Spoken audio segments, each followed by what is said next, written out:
ሰላም ጤና ይስጥልን። የሳኮል ሬዲዮ 90.62 ቤተሰቦች የሳምንቱ የዜና አጠቃላይ እይታን እንደሚከተለው እናቀርባለን። በዚህ ሳምንት የተከሰቱ ዋና ዋና ዜናዎችን ለመከታተል ጊዜ ካላገኙ በአንድ ደቂቃ ውስጥ የሳምንቱን አስፈላጊ ዜናዎች እነሆም።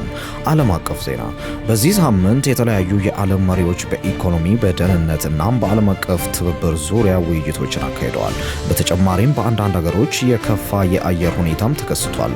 በኢኮኖሚና ቴክኖሎጂ ዘርፍ የሰው ሰራሽ ብልሃት ወይም አርቲፊሻል ኢንተለጀንስ በተለያዩ ዘርፎች ፈጣን እድገትን እያሳየ ነው። ብዙ ኩባንያዎች አዳዲስ የኤአይ መሳሪያዎችን ሲያስተዋውቁ፣ ባለሙያዎቹም ኃላፊነት ያለውን አጠቃቀምን አሳስበዋል። ጤናና ነክ ጉዳዮች ላይ የጤና ባለሙያዎች መደበኛ የእንቅስቃሴ ልምድ፣ ተመጣጣኝ ምግብና በቂ እንቅልፍ ለጤናማ ህይወት አስፈላጊ መሆናቸውን አሳስበዋል።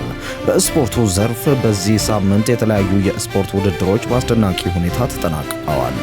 አንዳንድ ቡድኖች ጠቃሚና አመርቂ ድሎችን ሲያስመዘግቡ፣ አትሌቶችም አዳዲስ የግል ሪከርዶችን አስመዝግበዋል።